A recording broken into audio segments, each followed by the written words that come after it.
Like کریں، subscribe کریں اور بیل آئیکن کو ضرور دبائیں تاکہ آنے والے ویڈیوز اب تک سب سے پہلے پہنچے۔ بیوی کی چند صفات۔ سب سے پہلی صفت میرے آقا صلی اللہ علیہ وسلم نے یہ بیان فرمائی کہ اچھی بیوی کی علامت یہ ہے کہ جب شوہر اسے کوئی حکم دے تو وہ اس کی اطاعت کرے، فرما برداری کرے۔ یہ پہلی صفت ہے اس کی کہ جب بھی شوہر اسے کسی بات کا حکم دے وہ اپنے شوہر کی اطاعت کرنے کے لیے تیار ہو جائے۔ میرے پیارے آقا صلی اللہ تعالی علیہ وسلم کے پیارے دیوانوں، اگر کوئی بیوی اپنے شوہر کی اطاعت کے لیے تیار ہو جاتی ہے اور اطاعت کرتی ہے تو گویا آقا کریم صلی اللہ علیہ وسلم کے ارشاد کی روشنی میں وہ ایک اچھی بیوی ہے، اور اس اچھی بیوی کی علامت خود حضور صلی اللہ علیہ وسلم نے بیان فرمائی۔ دوسری علامت آقا کریم رؤوف الرحیم علیہ التحیۃ والتسلیم نے یہ بیان فرمائی کہ اگر شوہر کسی چیز کی قسم کھا لے تو اچھی بیوی کی علامت یہ ہے کہ وہ اپنے شوہر کی قسم کو پوری کر دے، یعنی اپنے شوہر کے قسم کی لاج رکھ لے اور اپنے شوہر کی قسم پوری کر کے اپنے شوہر کو خوش کر دے۔ اور اسی طریقے سے آقا کریم صلی اللہ تعالی علیہ وسلم نے تیسری صفت جو بیان فرمائی وہ یہ ہے کہ اس کی زبان سے ہمیشہ میٹھے بول اور اچھے بول نکلنے چاہیے، یعنی عورت کا معاملہ یہ نہ ہو کہ وہ جھگڑالو قسم کی ہو، بلکہ سنیں میرے آقا صلی اللہ علیہ وسلم کی خدمت بابرکت کے اندر دو عورتوں کی بات بیان کی گئی کہ یا رسول اللہ صلی اللہ علیہ وسلم، ایک عورت ایسی ہے جو عبادت بھی بہت زیادہ کرتی ہے لیکن اس کی زبان اتنی تلخ ہے کہ جب وہ کہتی ہے تو آدمی کے دل چیر لیتی ہے، اور ایک عورت ایسی ہے جو عبادت تو کم کرتی ہے لیکن اس کے جملے اتنے اچھے ہوتے ہیں کہ آدمی کو سکون مل جاتا ہے۔ یا رسول اللہ صلی اللہ تعالی علیہ وسلم، ان دونوں عورتوں کے اندر سب سے اچھی عورت کون سی؟ تو میرے آقا نے فرمایا جس کی زبان سے دوسرے کو تکلیف نہ پہنچے وہ عورت بھلے عبادت کم کرتی ہو لیکن اس عورت سے اچھی ہے جو عبادت زیادہ کر کے کسی کا دل دکھاتی ہو، یہ حضور نے فرمایا۔ تو نیک عورت کی صفت یہ ہے کہ زبان سے انگارے نہ برسیں بلکہ اس کی زبان سے اچھے جملے، میٹھے جملے اور سافٹ انداز کے اندر وہ گفتگو کرے۔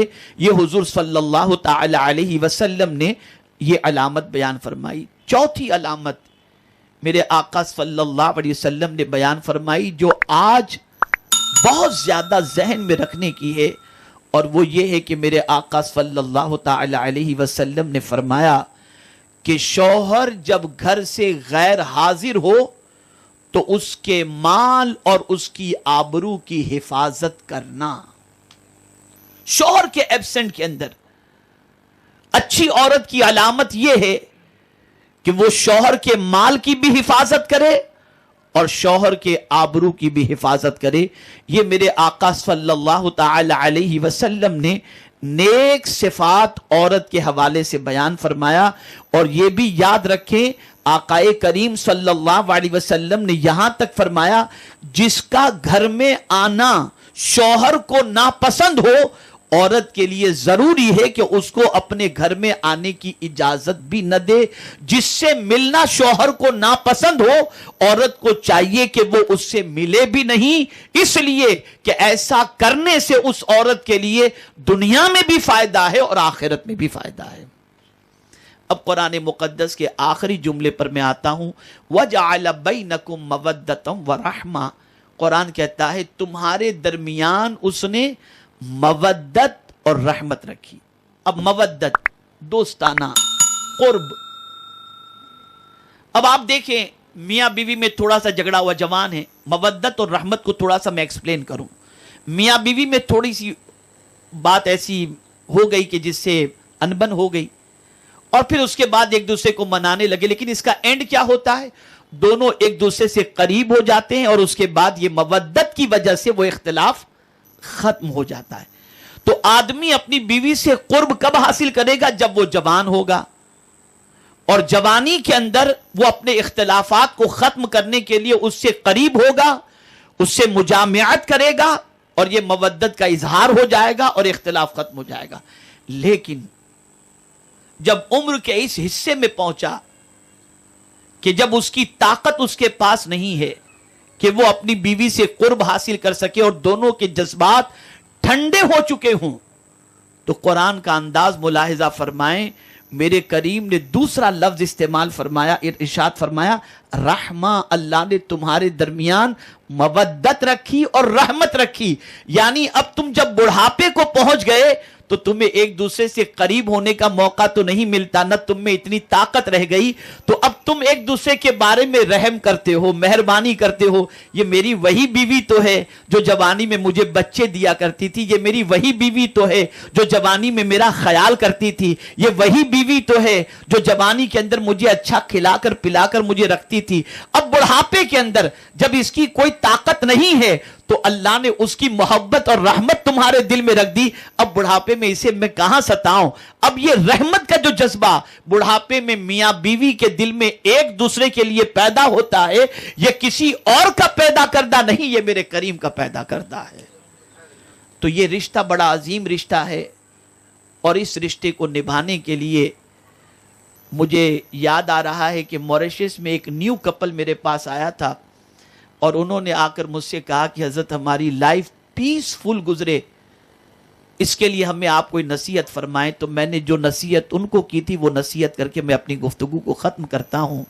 میں نے اس نیو کپل سے یہی نصیحت کی تھی کہ میرج لائف گزارنے کے لیے کسی ہیرو ہیروئن کی زندگی یا سیریل کے آرٹسٹ کی لائف اسٹائل کو مت دیکھنا۔ اگر پیسفل میرج لائف گزارنی ہے تو مولا علی اور فاطمہ کی زندگی کو پڑھنا، اور حضور صلی اللہ علیہ وسلم اور خدیجۃ الکبریٰ اور عائشہ صدیقہ رضی اللہ تعالی عنہما کی زندگی پڑھو اور ان کے نقش قدم پر چلو۔ ایک دوسرے کے بغیر جینا مشکل ہو جائے گا۔ تو ہمیں چاہیے کہ ہم ان چیزوں کو اپنائیں اور ان طریقوں کے مطابق زندگی گزارنے کی کوشش کریں۔ اللہ ازدواجی زندگی سے منسلک ہونے والے دونوں کو پروردگار جل جلالہ دارین کی سعادتیں عطا فرمائے، دونوں میں محبت عطا فرمائے، اور اس رشتے کو زندگی کی آخری سانس تک بلکہ جنت تک اللہ تعالیٰ ان لوگوں کا ساتھ ایک دوسرے کو نصیب فرمائے۔